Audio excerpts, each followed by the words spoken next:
lot of this isn't going to make sense to you, and I'm sorry about that. I'm just going to start at the beginning, with the house.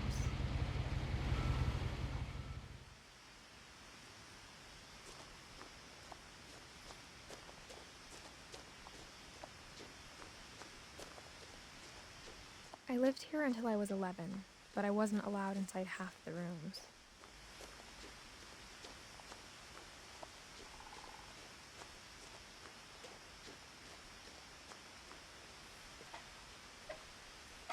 Inside the mailbox were bills from 7 years ago, marked urgent, open immediately.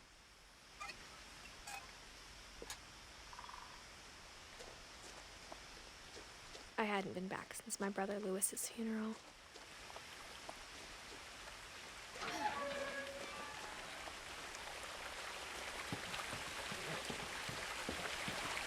In her will, my mother left me a key, but didn't tell me what it unlocked. Maybe she thought I'd know, or she thought that the mystery would be enough to bring me back.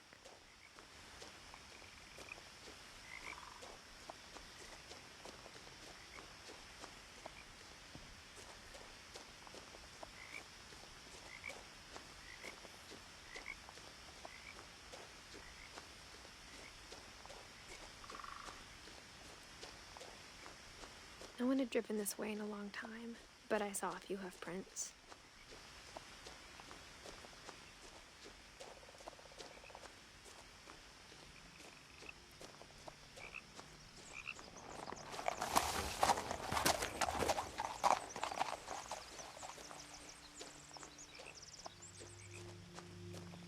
The truth is, even after I inherited the house, I never thought I'd come back to it.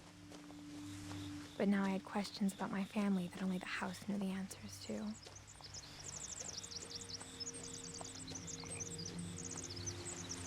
The house was exactly like I remembered it, the way I'd been dreaming about it.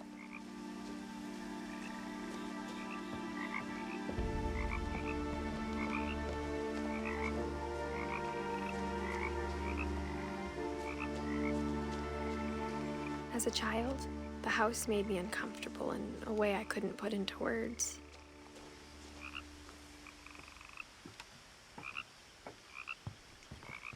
Now, as a 17-year-old, I knew exactly what those words were.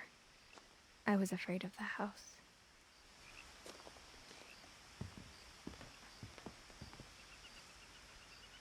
I hoped the key might unlock the front door. It didn't.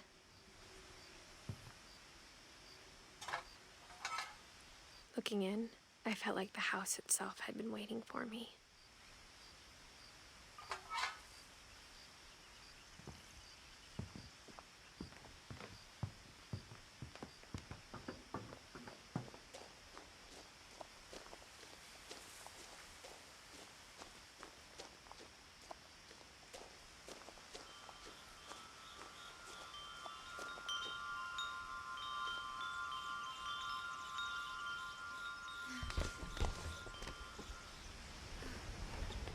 Crawling through the doggy door used to be a lot easier when I was 11.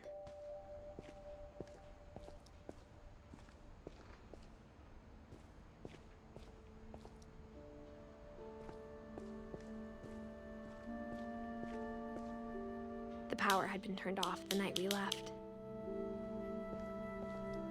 For the first time in years, I felt like I was home.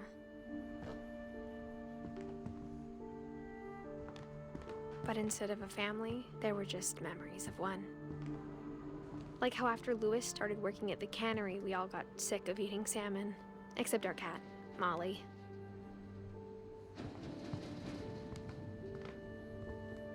Nothing in the house looked abnormal. There was just too much of it, like a smile with too many teeth.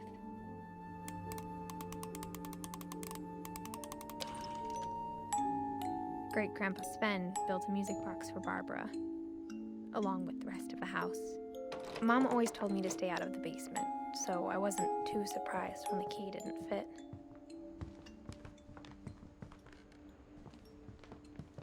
The table was still a wreck from the night we left. My mom was the only one of us who could imagine. It was like a imagine bomb had gone off, killing everyone but sparing the furniture.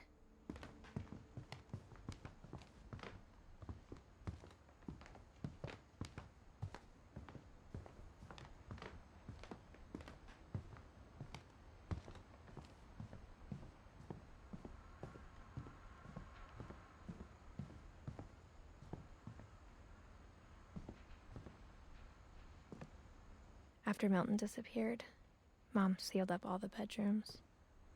Then Edie retaliated and drilled peepholes.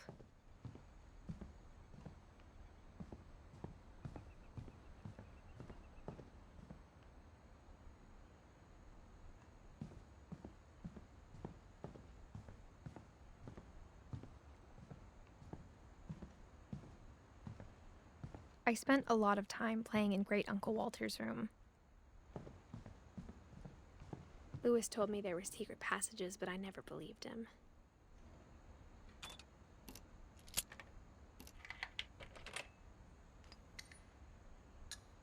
Turns out, my mom was really good at keeping secrets. Now it was time to find out what my mom had been afraid of.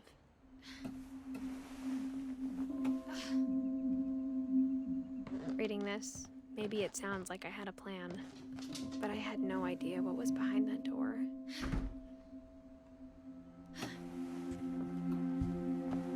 Just like I had no idea where all this was gonna lead. I grew up looking at Molly's room through the peephole. I got the sense Edie had spent a lot of time here. December 13th, 1947. Dear Diary, I'll be gone soon, but I wanted to tell somebody about what's gonna happen. It started when Mom sent me to bed without dinner.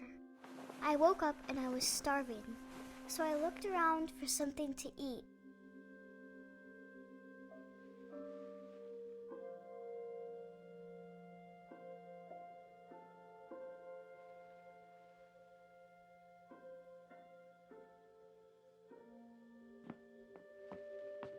The gerbil food was dry, but I didn't mind it.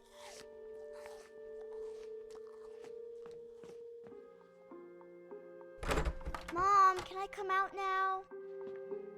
Sweetheart, it's late. Go to sleep.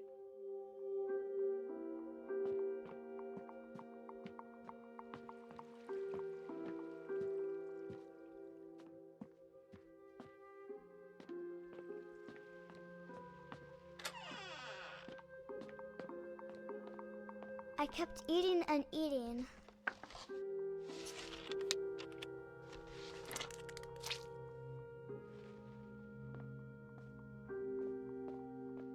I ate a lot of things that night.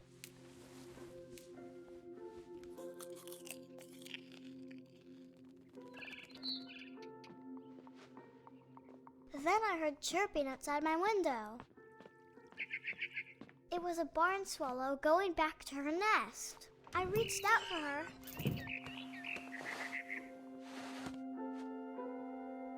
And suddenly, I was a cat.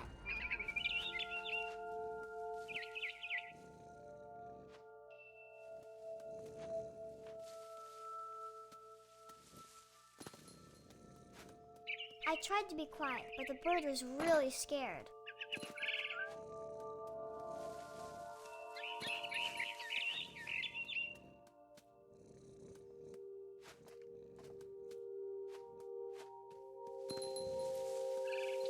Mom and Dad didn't even look at me.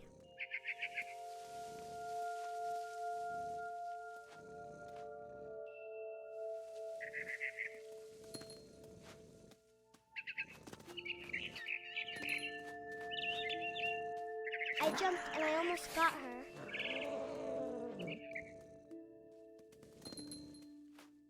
I could tell she was getting really tired. Now I was up in the big tree. I promised Dad I wouldn't climb it anymore. All I cared about was eating that mama bird. I gobbled her up. And suddenly, I was an owl. First, all I heard was the wind. Then I heard little teeth nibbling in the grass.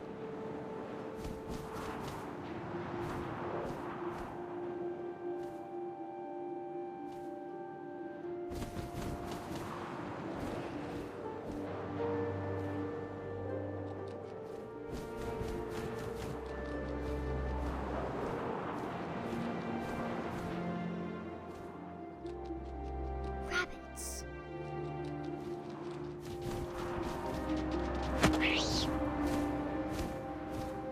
I imagined his face looking up and seeing mine through my talons.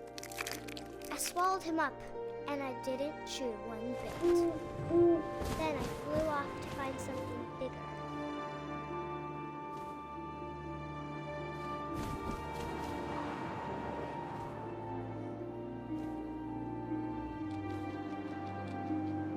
A mama rabbit.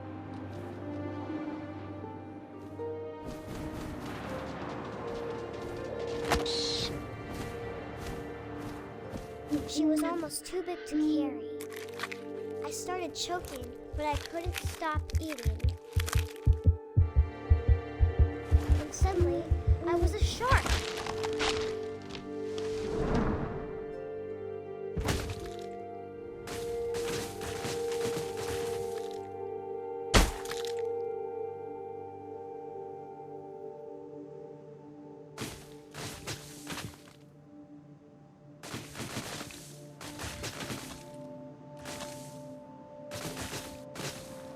I rolled off a cliff and into the ocean.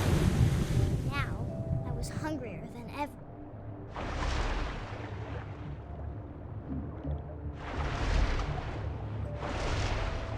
I wanted fat, juicy seeds.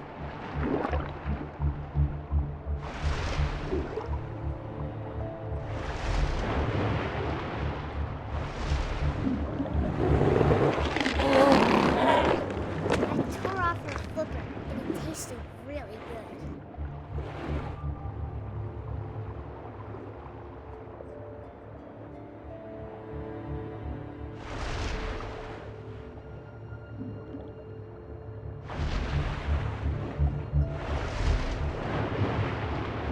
I grabbed on tight.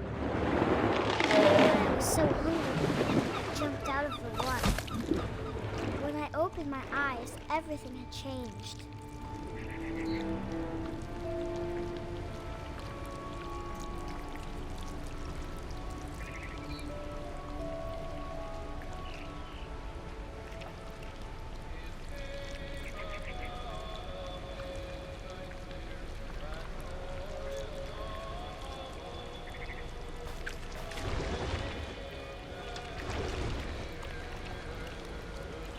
Now I was a monster, and I smelled people everywhere.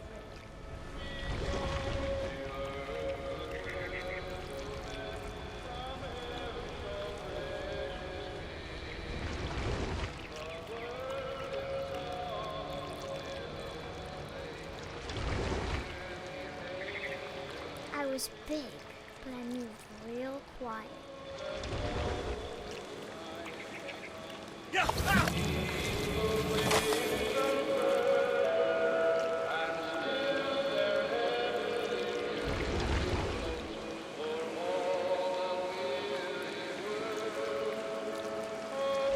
I wanted to stop, but also I didn't.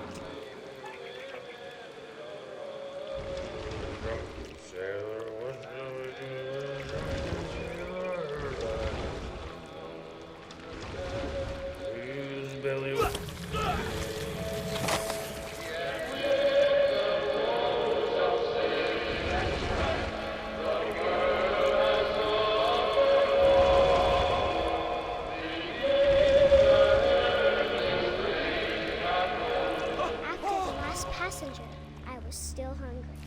And to cross the water, I smelled something new, something I had to have, so I swam towards it.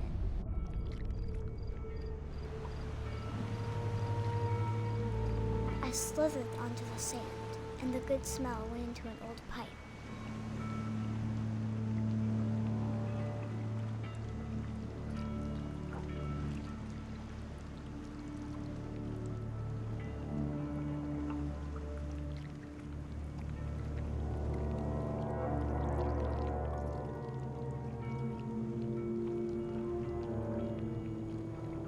got closer and closer.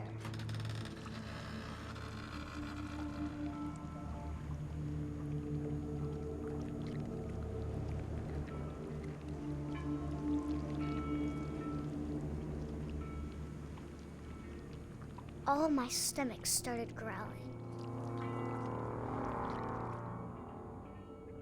And suddenly, I was me again. I held my breath for a long time, but I couldn't hear anything. I think it's waiting for me to fall asleep. But it's not going to wait much longer. It needs to feed, and we both know I will be delicious.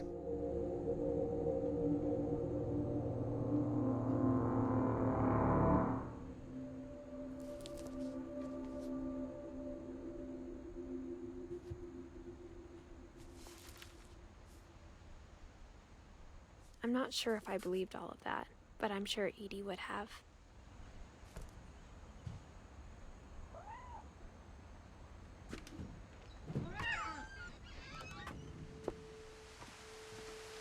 This will be obvious later, but my mom never told me any of these stories.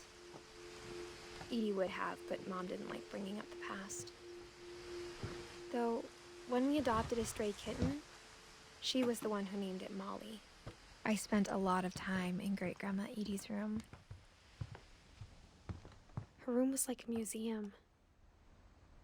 For 500 years, the Finches have been famous throughout Norway for their fortune and misfortune. Odin Finch buries the latest victims of the family curse, his wife Ingeborg and their newborn son, Johan. On January 7th, 1937, he set sail with his family and his house, hoping to leave the curse behind. But 40-foot waves off the coast of Washington send the house and Odin to the bottom of the sea. Odin's daughter Edie, with husband Sven and baby Molly, step ashore on their new home, Orcas Island. Odin Finch is the first to be buried in the new family cemetery. His daughter Edie is already dreaming of a new Finch house.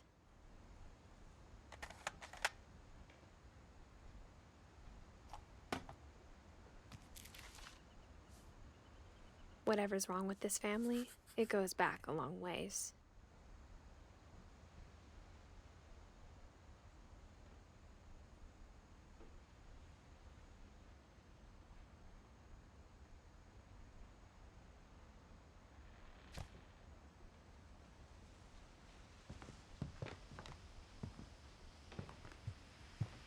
When Edie told people Sven was killed by a dragon, she could also have said he was building a dragon-shaped slide that collapsed.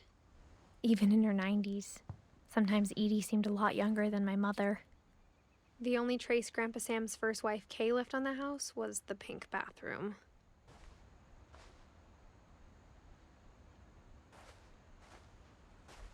It was a pretty big trace.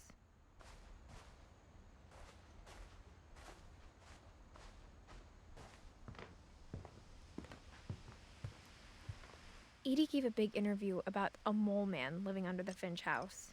My mom was furious.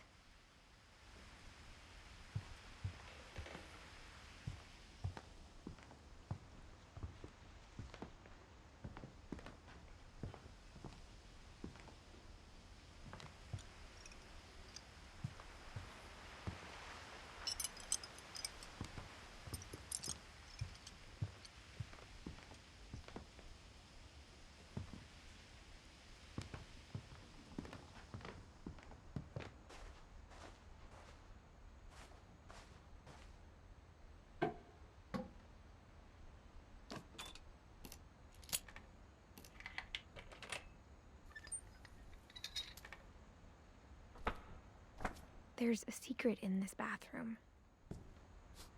It's in the last place you would look. It isn't in the cupboard. It's hidden in this book.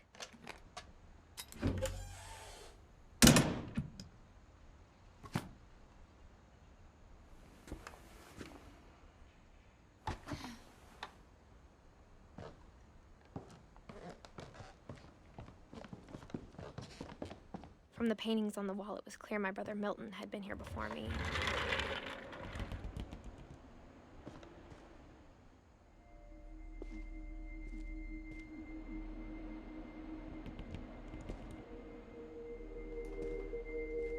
I knew Grandpa Sam had a twin, and that he never talked about him. I guess my grandpa didn't like history any more than my mom did.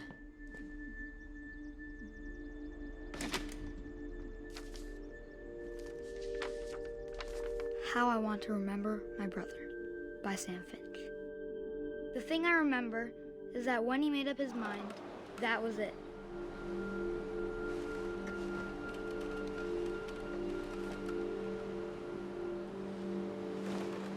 My brother said he'd die before he ate another mushroom, and he did. At Barbara's funeral, we swore we'd never be afraid again, and he wasn't. I think Calvin always wanted to fly.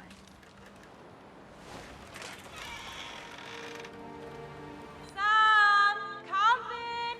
Dinner's ready! Coming! But that day, he finally made up his mind to do it. I told him going around was impossible. Maybe if I hadn't said that, Calvin! I'm not gonna tell you again! maybe if the wind hadn't picked up, then maybe he'd still be here. But I doubt it. I think he'd already made up his mind. That's what I want to remember about my brother.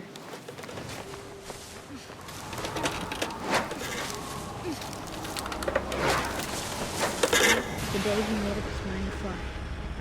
And he did.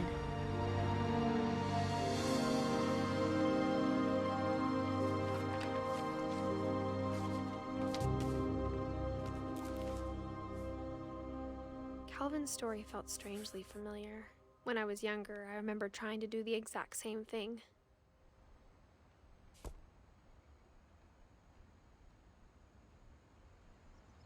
After the funeral, Edie roped off Calvin's half of the room.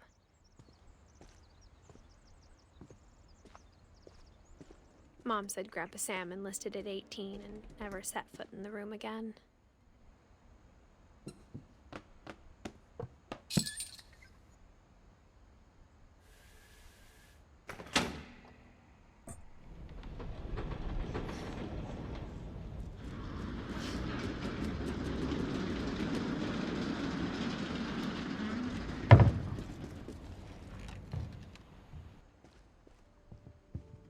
The passages were a pretty tight fit.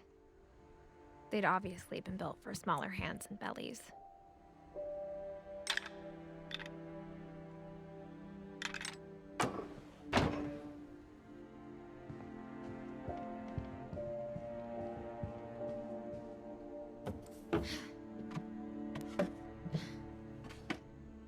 Growing up, I always thought of Barbara as a child star. I never thought about how hard it must have been for her afterwards.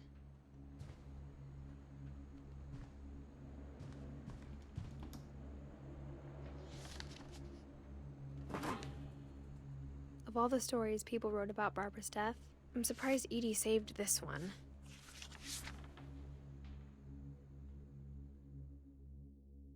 Old Jack here with another ghastly tale inspired by America's most unfortunate family.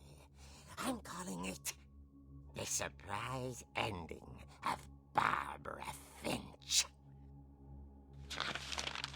As a child star, Barbara was famous for her scream. Now at 16, she was all washed up, a has-been. But in a lucky break, she'd been asked to perform her signature scream at a local convention for monster movie fans. It was just the boost her career needed. Unfortunately, her scream hadn't aged well. Getting better. I think you just need the right motivation. Her biggest fan and current boyfriend, Rick, was about to demonstrate when... Now that was a great scream. It was Barbara's father, Sven. He'd slipped into a table saw and had to be rushed to the emergency room. So Barbara got stuck babysitting her youngest brother, Walter. Her convention comeback was cancelled. Okay, I'm hearing frustration, but I'm not hearing terror.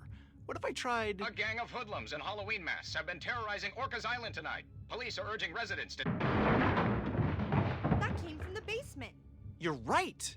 Also, I loved your delivery on that. Why is your basement door locked? Because my dad likes making puzzles and secret passages. There's a key hidden in the music box. The secret is to keep winding and winding until finally the key pops out. Thanks, babe. I'll be back in a sec. 20 minutes later, Rick hadn't returned. So Barbara went to look for him, right on cue. She reached for the music box. And as she wound the key, she listened for Rick, but the house was silent.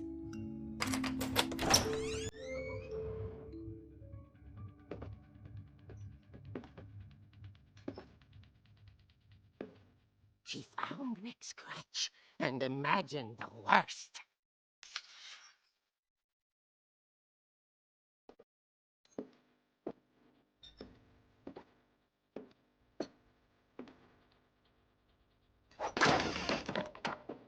The gang's leader is the infamous Hookman Killer, Dr. Carl Hamill, who impaled and then ate his family 10 years ago tonight.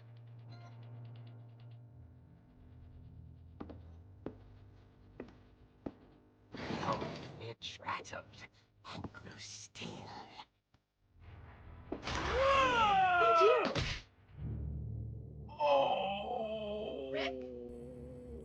Barb, relax. I was just trying to scare you to help you find your scream. Well, I'm not scared, Rick. I'm furious. Then act furious. All I'm getting from you now is that you're hurt and confused and She threw him out, but she kept a little something to remember him by. Barb, have you seen my other crutch? And she was still holding it when she fell asleep watching the Late Picture Show. Hours later... Barbara! Walter, what's going on up there? Ah! Okay, I'm coming up, but if this is a trick, you're dead, Walter.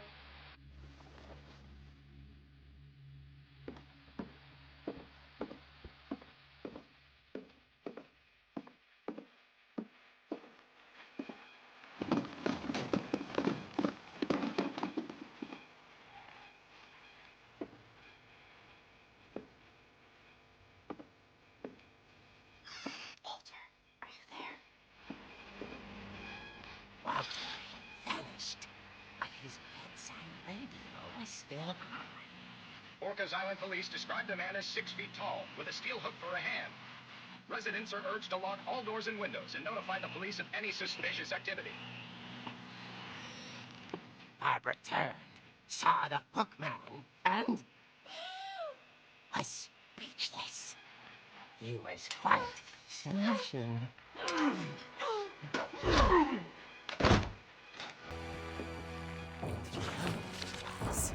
He couldn't get enough of Barbara. Okay, Barbara, there's gotta be another way out of here.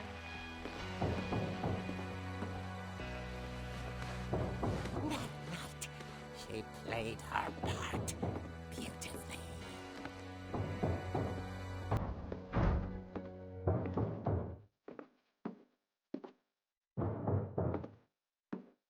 She thought about abandoning Walter, but just couldn't do it.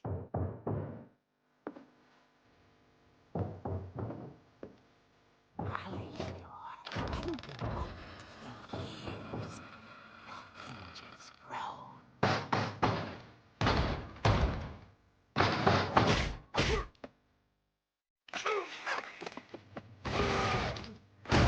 He wasn't moving, but she sensed the story might not be over yet.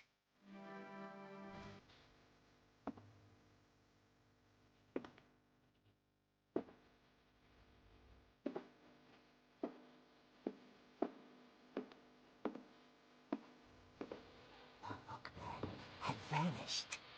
She listened for his breathing, but all she heard was...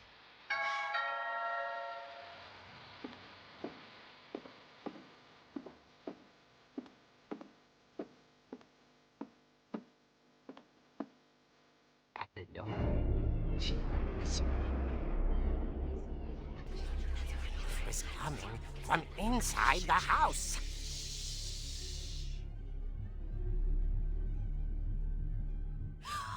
Oh dear.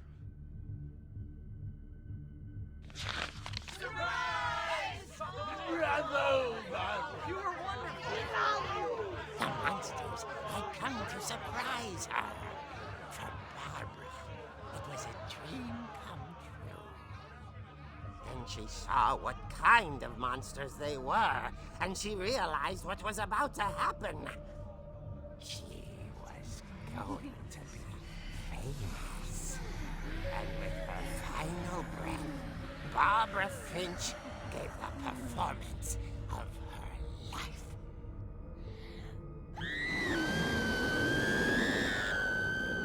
I wasn't there myself, but I hear Barbara was magnificent.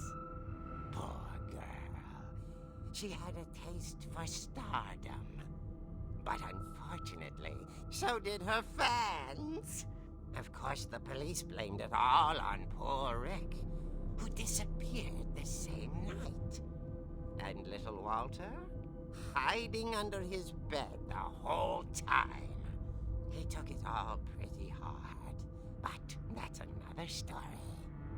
As for Barbara, tucked inside the music box was all they ever found of her. Her ear. Now that's what I call a real eerie tale.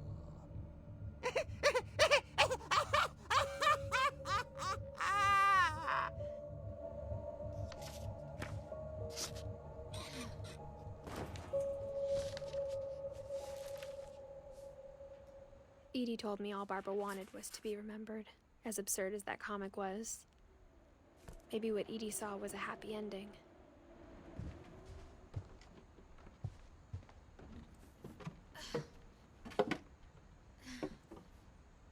I guess now I know why Mom didn't like me playing with the music box.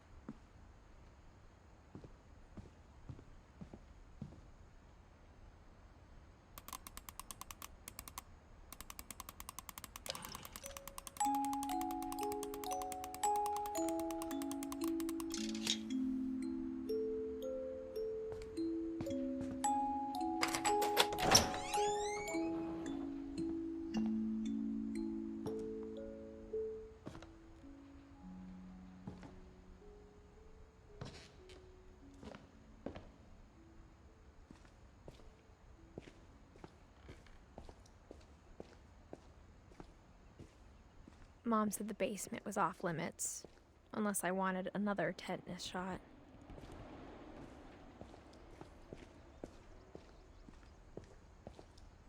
I saw Edie sneak down to the basement once, carrying packages.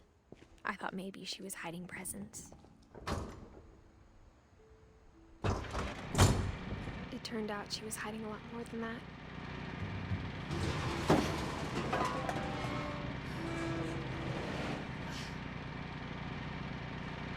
I remember asking Mom once about where Walter had gone. She said after Barbara died, he got as far away as he could. If there's a pattern in all these stories, I think it's that none of us has gotten very far.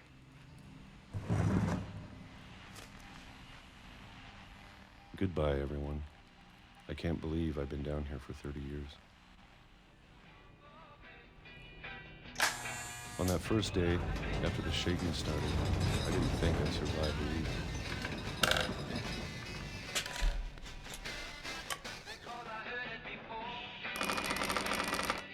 But after a few days, I settled into a routine. That's what kept me sane.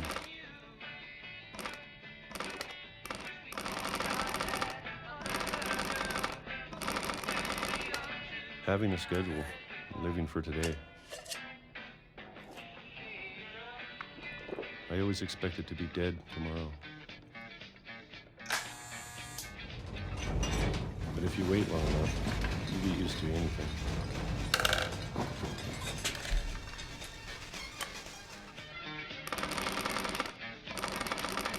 Even a monster on the other side of the door starts to feel warm. Almost friendly.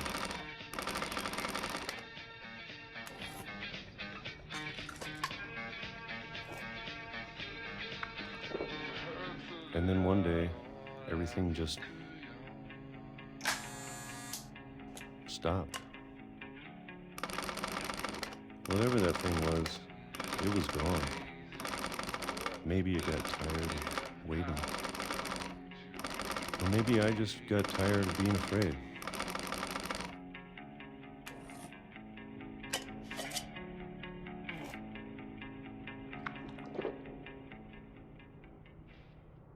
It's been a week now, the longest in 30 years.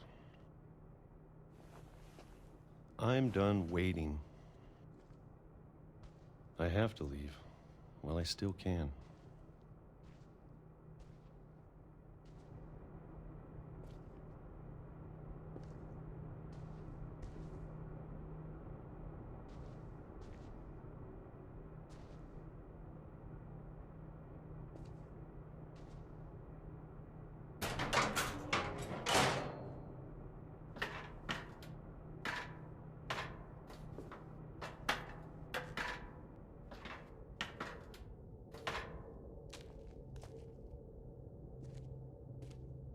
I know it's out there, somewhere. Whatever killed Barbara and Molly and Calvin. Maybe this is all a mistake. But I need to stop living the same day, even if it kills me.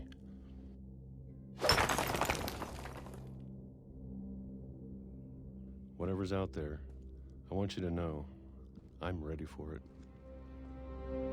I'm going to appreciate all of it, especially the food. I don't mind if I only have a year left, or a month, or a single week. I'd be happy with one new day. I can already imagine the sun on my face.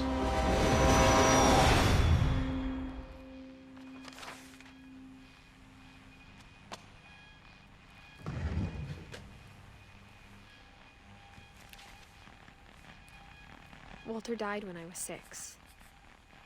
I can't believe my mom never told me he was down here. I'm sure my mom was trying to protect me.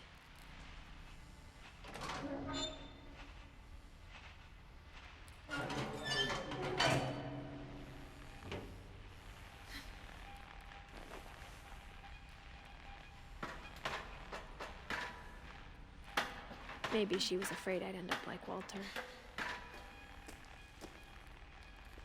But if she never told me about an uncle under the house, I can only imagine what else she was hiding. I don't want to make the same mistakes she made, trying to bury something that's still alive.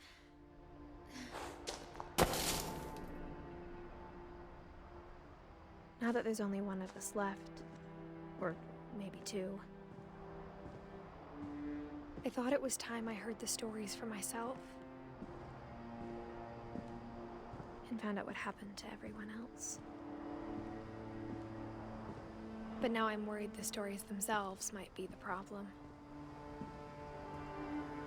Maybe we believed so much in a family curse, we made it real.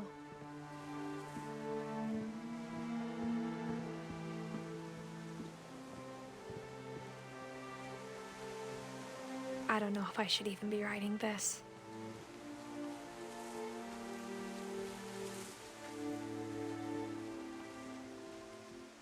Maybe it'd be better if all this just died with me.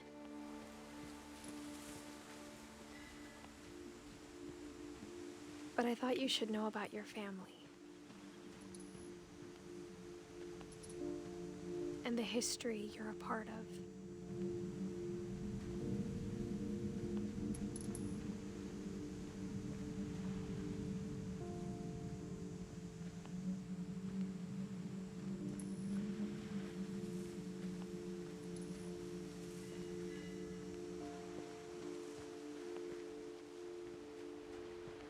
Though to be honest, I feel as lost as you probably do right now.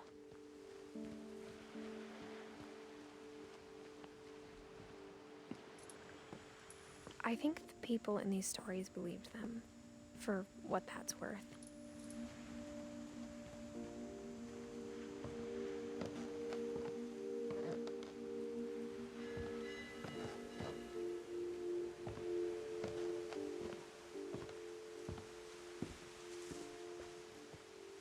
And when you look at the house, that history of imagination and stubbornness and madness, any of it seems possible.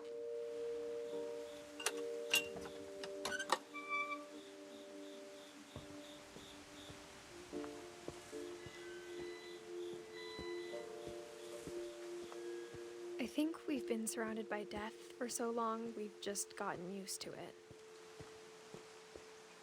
What kind of family finishes building a cemetery before starting the house?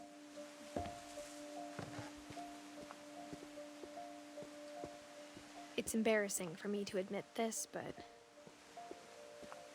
the pet cemetery made me more uncomfortable than the human one. 3 of the gerbils are mine, and 2 had been my fault. Sven built the house, but it was Edith who designed the cemetery. I'm sure Odin's monument had been Edie's idea. My mom was always trying to move on, but for Edie, the past never went away.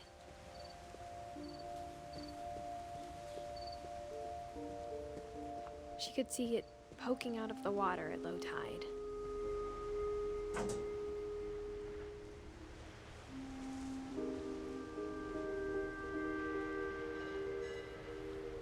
Edie said she dreamed about the old house every night.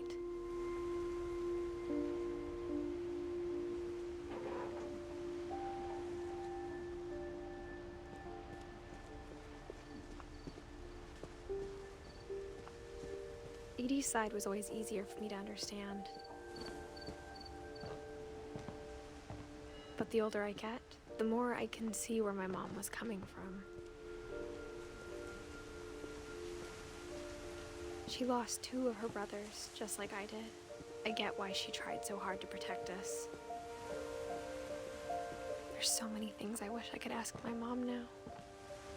Part of me thinks this is what she wanted all along. For me to come back someday and find everything out for myself.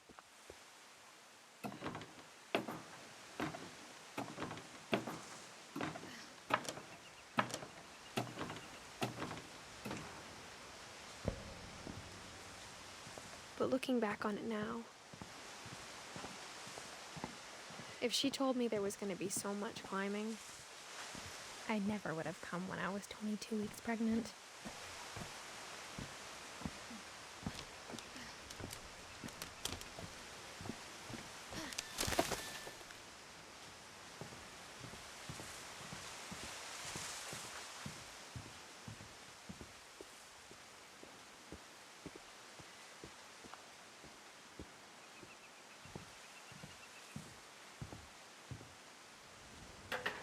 I never met Grandpa Sam, but I think he and my mom had a lot in common.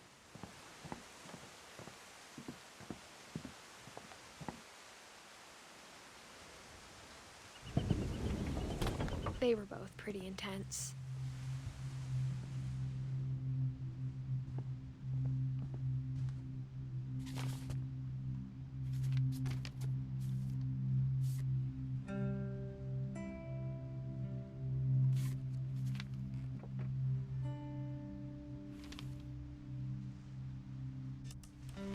Dawn, I promise, you'll never forget this weekend. Yes, sir. These memories are gonna last a lifetime. Hmm? Am I gonna have to shoot anything? It's a hunting trip, Dawn. Shooting is strongly encouraged. Shouldn't we be leaving? Just want to get a shot of you, Dawn, then we can take off. Not quite.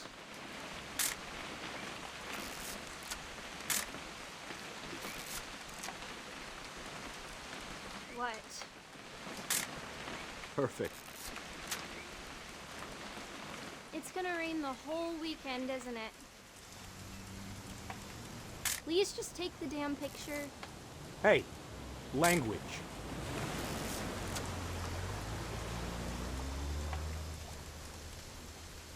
I will never forget this weekend, Dad. That's the spirit. Okay, got it. I'm gonna take some pictures, okay? Just be careful. The camera's older than you are.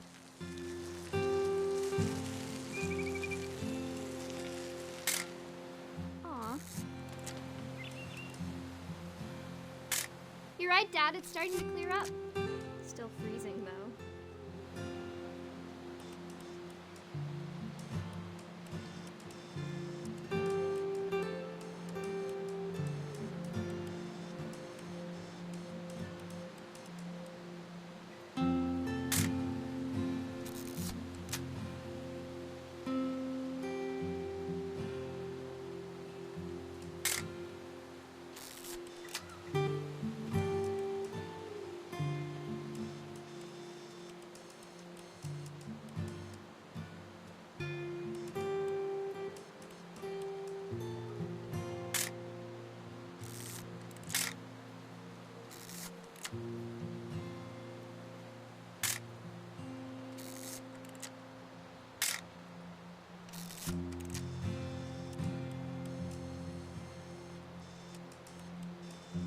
Definitely should not have drunk all that coffee.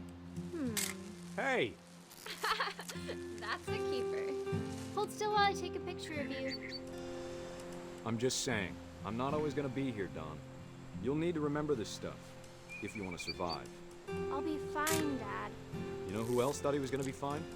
Some guy who died. Dawn, I'm being serious. I know, Dad. You're always serious. Doesn't being out here make you want to chill out? Well, to tell you the truth, I haven't been out here in 20 years.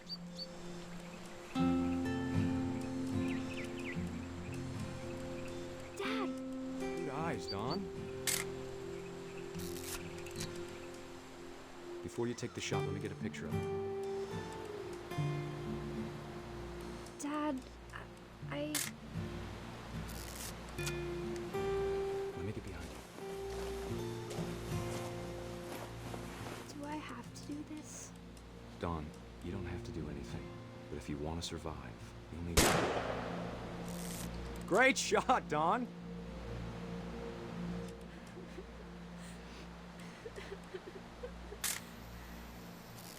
I'm proud of you, Dawn. Always remember that, okay?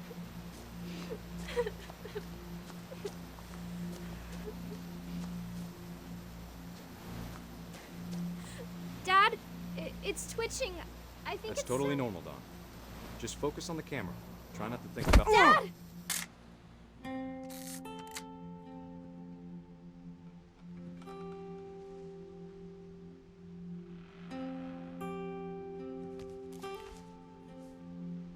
Of all these stories, that's the one I wish most that my mom had told me.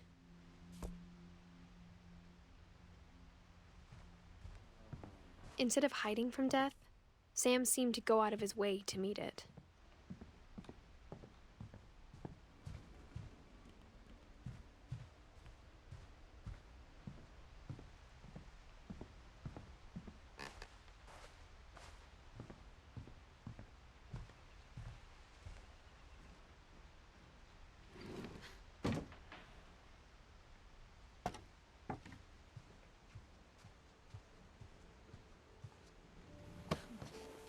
After Sam died, my mom and Edie got really close.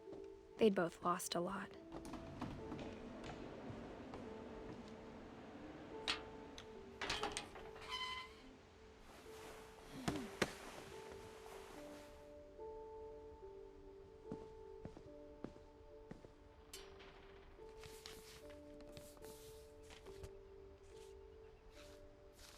Dear Kay, do you remember the way Gregory used to laugh when he thought he was alone?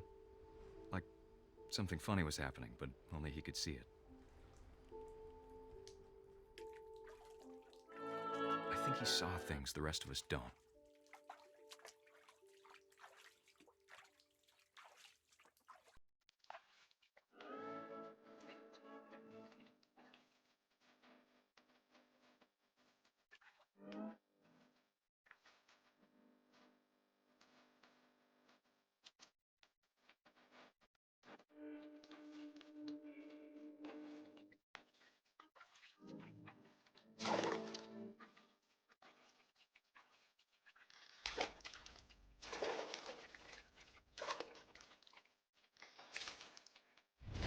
Turn it over, Gregory. It's time to... Hold on, sweetie. Hello? Sam, I told you I don't want to talk right now. I wonder what he saw. What his world was like.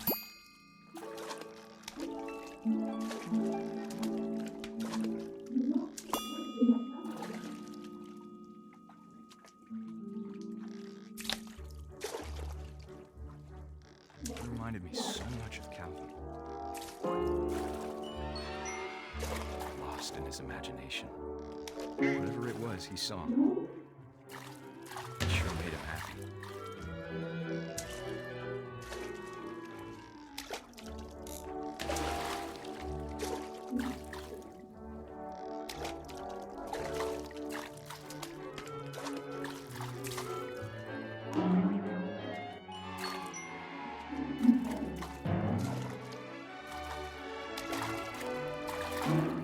I know how silly it sounds.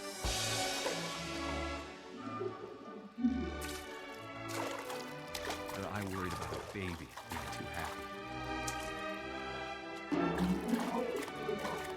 I feel him slipping away. Sorry about that, Gregory. I know you did everything you could. Maybe if I hadn't called that night. Damn it.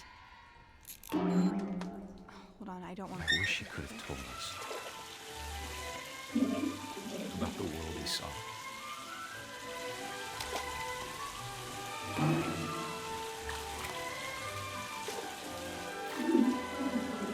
There's so much I don't understand about Gregory, about everything.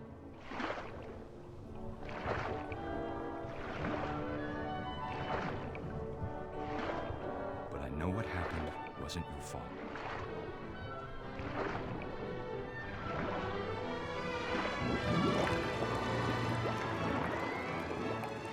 I'm sure he's happy. And he'd want you to be happy too. Good luck, Kay. Love, Sam.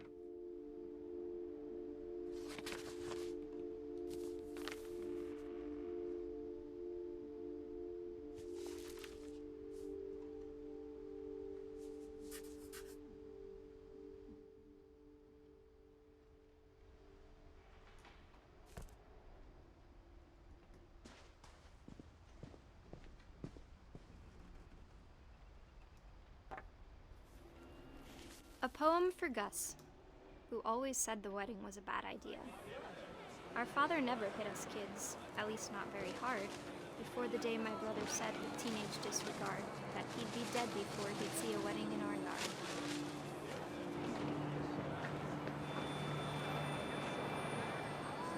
My father made him come, of course, but Gus stood far apart, just flew his kite and bottled up the storm inside his heart.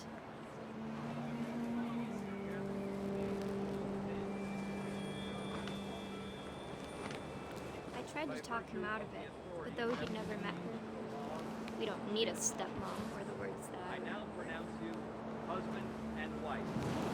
Make his bride.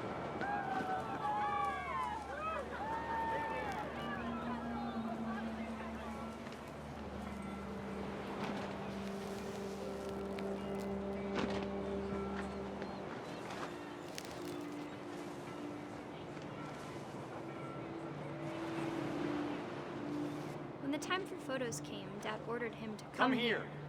But Gus declined, and as a sign held up his middle finger.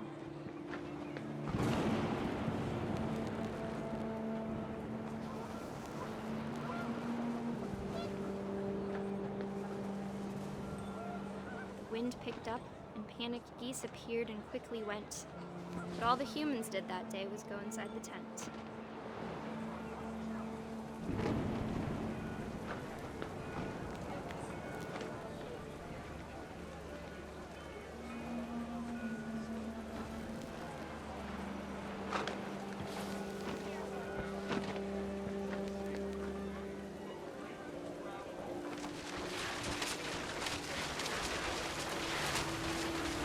The rain came down in buckets then, but no one seemed afraid that nature might destroy the tent our dad had crudely made.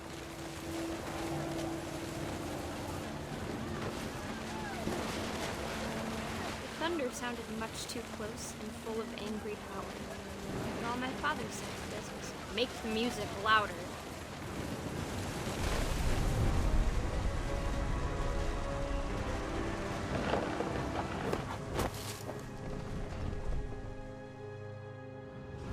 I wish that I could truly say I thought about you on that day.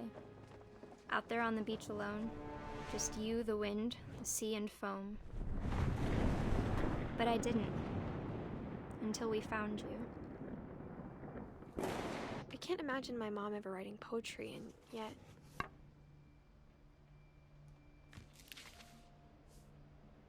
She never talked about him, but Mom told me once if I was a boy, they were going to name me Gus.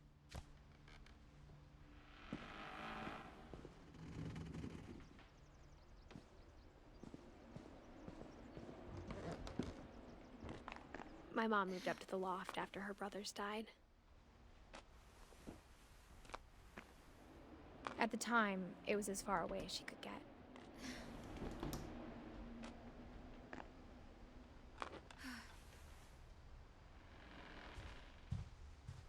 She spent a summer building houses in Calcutta, where she met my dad. My mom moved to India a week after graduation and got a job teaching English. Louis was born a year later. When my dad died, I don't think Mom knew where else to go. I'm sure Edie was happy to have her back. The house had to get a little bigger, but Edie was used to that. And for a while, things were good. Almost normal, but it didn't last. The beginning of the end was Milton's 10th birthday, when Edie gave him a castle.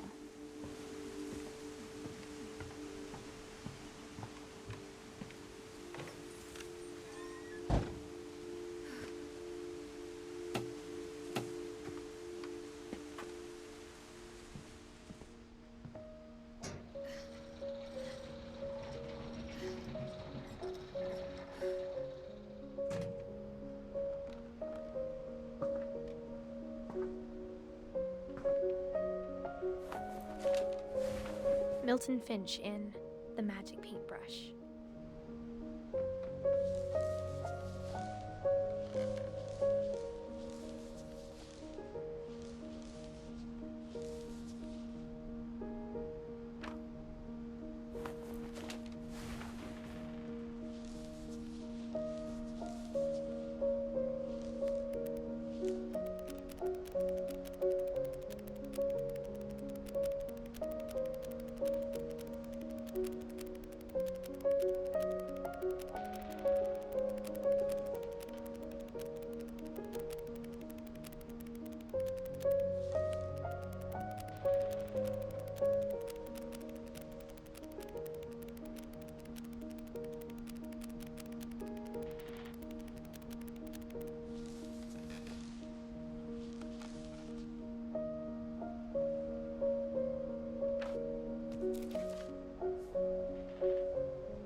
was 4 when Milton disappeared.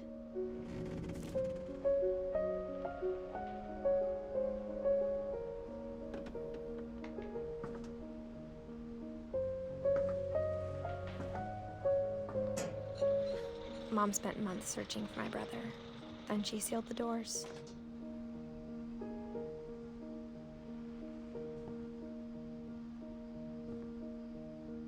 Whatever Milton had found in the house, Mom didn't want it getting out.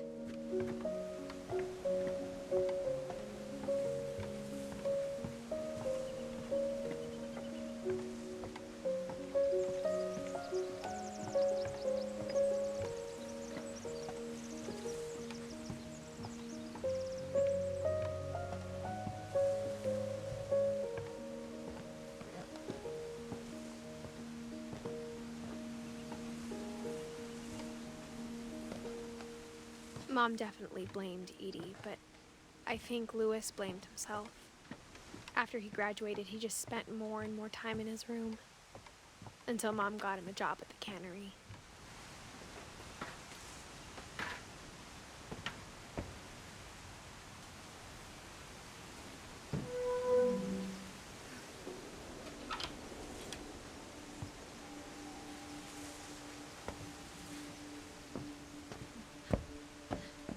Louis's room smelled very, very familiar. That part of him lived on.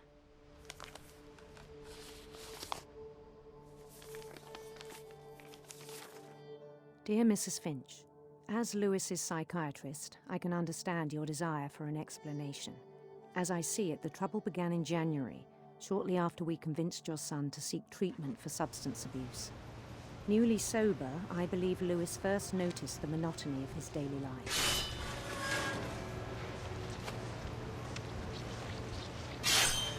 He kept working at the cannery, but he withdrew part of himself. In our sessions, I saw the same behavior. His mind began to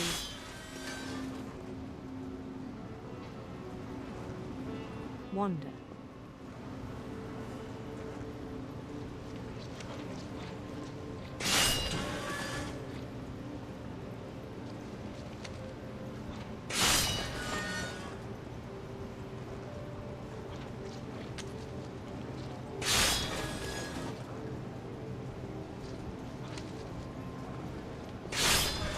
I asked him to describe it.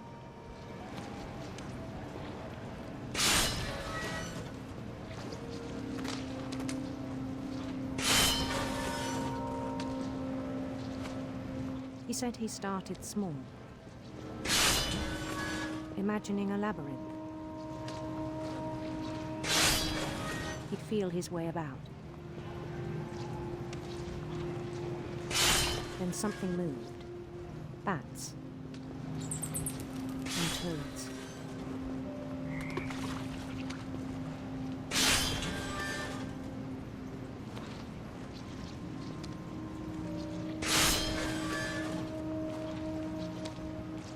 And things that have not names. He knew it was all in his head.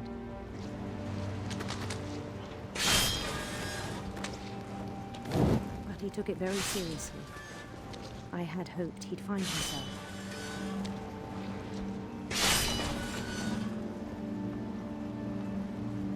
But he found something more. I worried about him then. Daydreaming at the cannery. I spoke with his boss. But he said Louis had become a model employee. Methodical, tireless, focused. Like a whole new Louis. So I let him go on.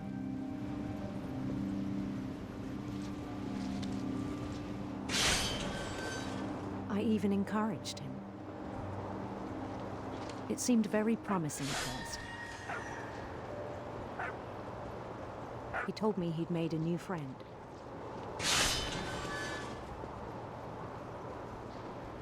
On the edge of a city he named Louis Tokyo.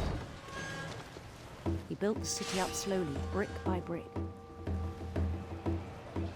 Then he made musicians.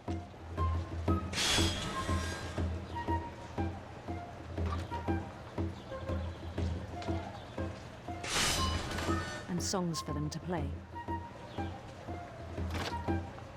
He talked about starting a band. And he was always humming something. Every day his imagination grew stronger.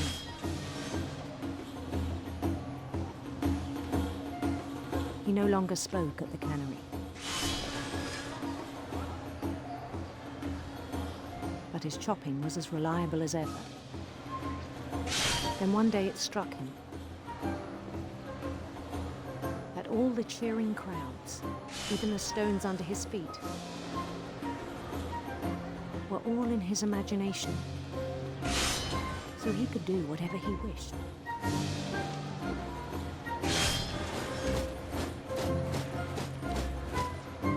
He held an election for mayor. And he won. They begged him to stay, but his mind was already wandering. It became a game for him.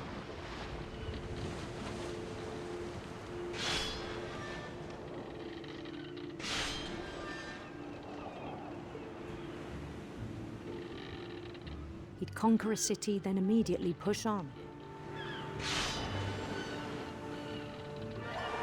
New Louisville. St. Louis.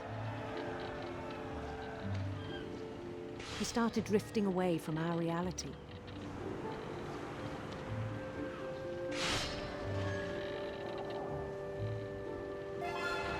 Minneapolis. Until one day he forgot to go home from the cannery. Even as his mother pleaded with him, part of Louis kept sailing on.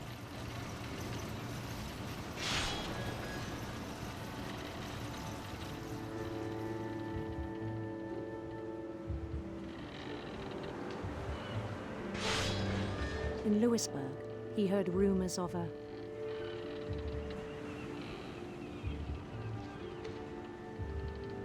handsome queen.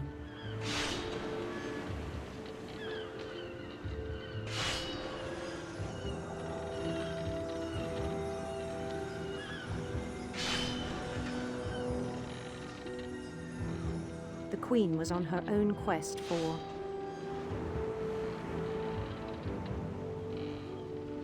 radiant rainbows.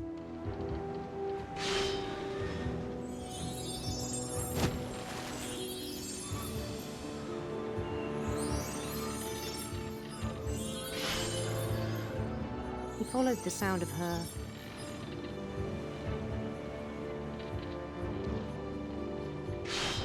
electric sitar.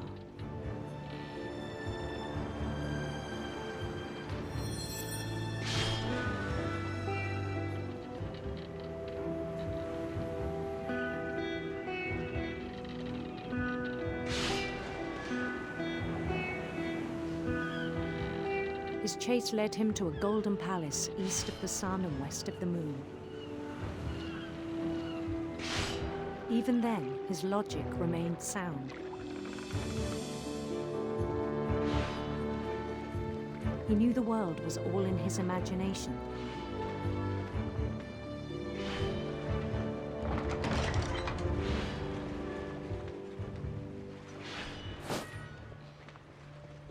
But he was so proud of having created it. In his own eyes, he'd become something greater than a king.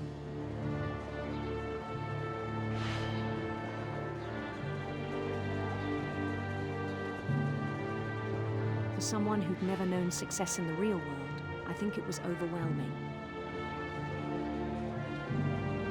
And then it struck him that the real Louis was not the one chopping salmon, but the one climbing the steps of a golden palace.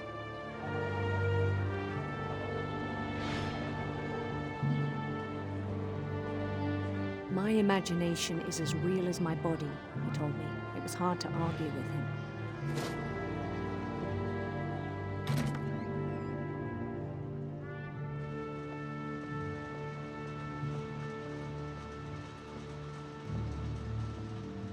We began to forget the world we know.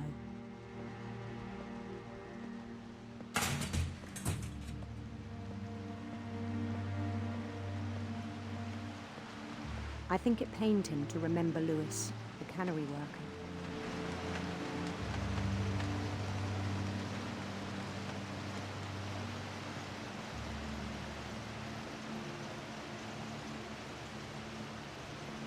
He began to despise the man with a royal contempt.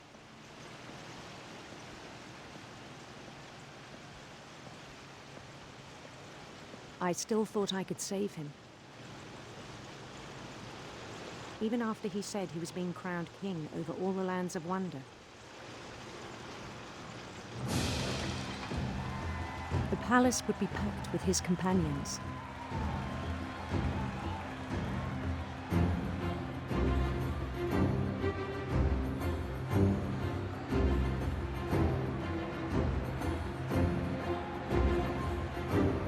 Including the wise Calico who'd insisted on advising him.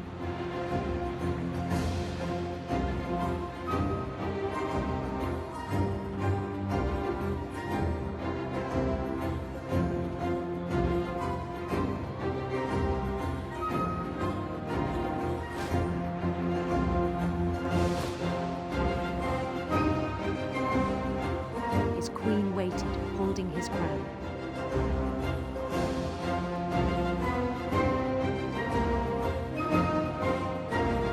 There was only one thing left to do.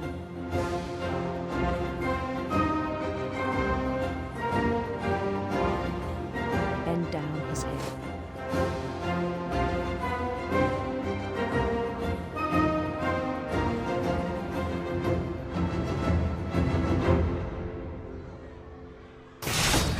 And the rest I think you know.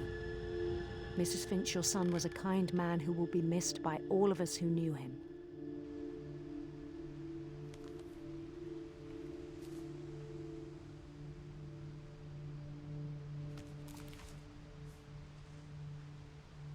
My brother was really cool. I wish you could have met him.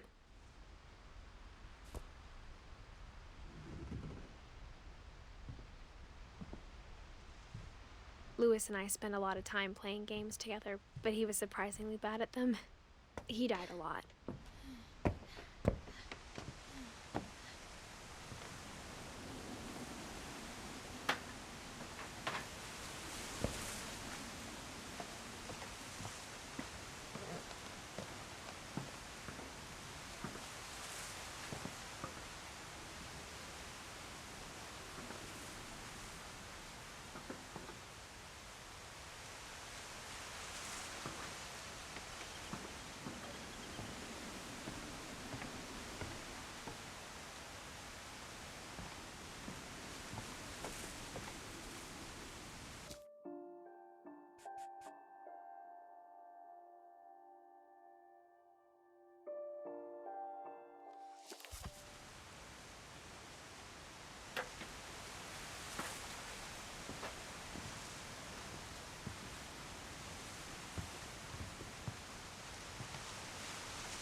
On the way back from Lewis's funeral, my mom told me to start packing.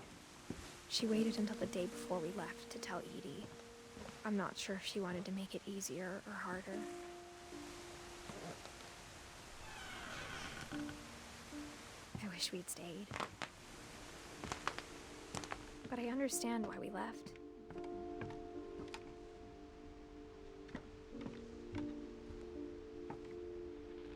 My mom ended up leaving everything behind. What happened that night had been coming for a long time. Maybe it should have come sooner.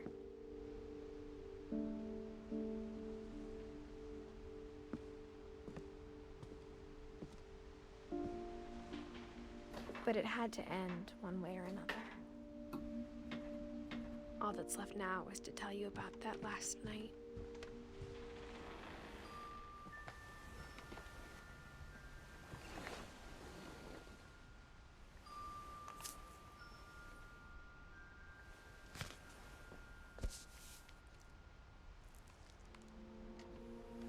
That whole last day, Edie just watched us pack and didn't say a word. Until supper, when she raised her glass and said, "To our final night together, and all our final nights apart." Grandma, you know what I said about alcohol. Some of your medications are very Edith, specific. I left a present for you in the hallway. Why don't you go open it? The grown-ups have to argue now. I'm sorry, you're right. We're all leaving tomorrow. Let's just enjoy our last... I'm not leaving. Edith, you're excused.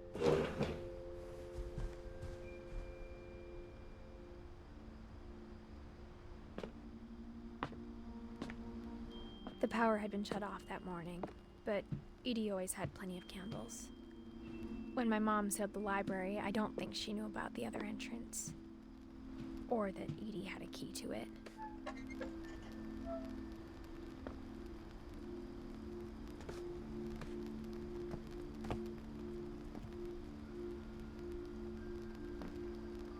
That thing you're afraid of isn't going to end when you leave the house. Edith has a right to know these stories. My children are dead because of your stories. I think it's best if Edith and I leave tonight. We'll have the nursing home send a van for you in the morning, okay? Dear Edith, there's so many stories I wish I could tell you, but there's only time for one. This is about what happened on the night you were born. That night, the tide went way, way out. It was the first and last time I ever saw the old house aground. There'd been an earthquake out in the middle of the ocean. They called it the lowest tide in 1,000 years. God, it smelled awful. You know, I've seen that house every day of my life.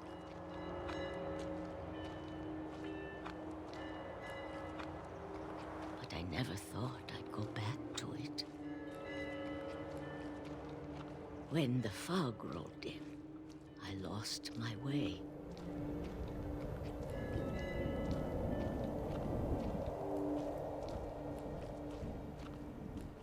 I got turned around.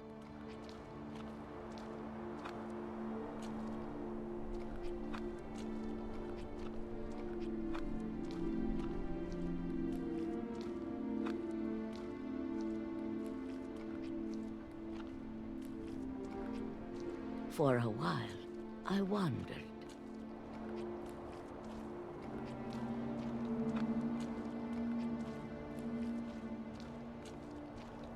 I started seeing things.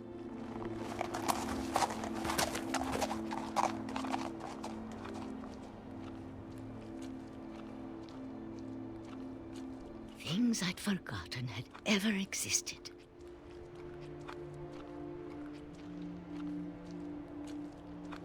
But when I saw them, they felt like old friends. That night, a lot of things came back to me. Or maybe I came back to them.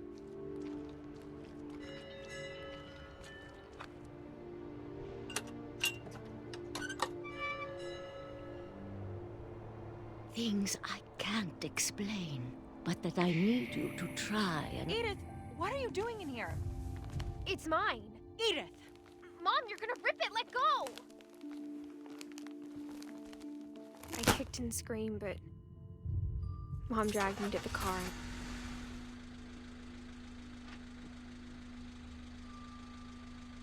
I never saw Great-Grandma Edie again. The next morning, the van came to pick her up, but she was already gone. After that, we moved around a lot.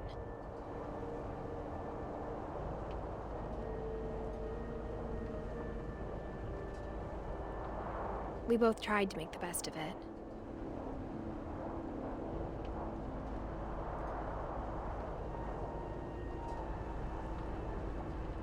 A few years went by.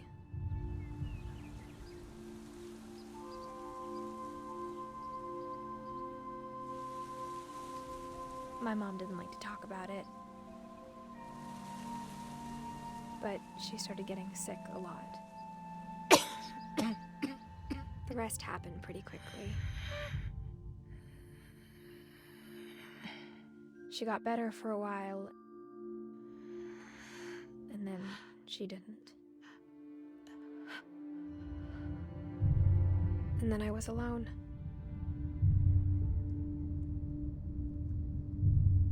The last Finch left alive.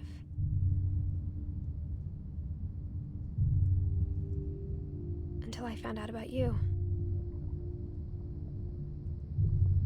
I'm still not sure what to tell you about all this.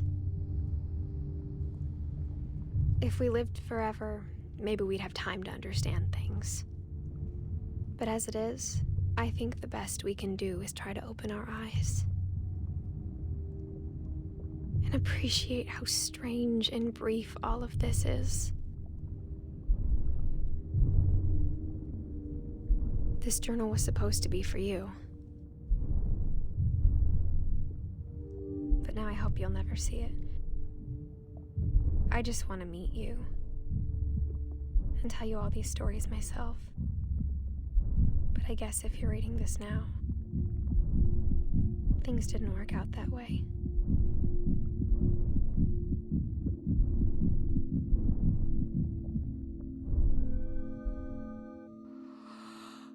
This is where your story begins. I'm sorry I won't be there to see it. It's a lot to ask, but I don't want you to be sad that I'm gone.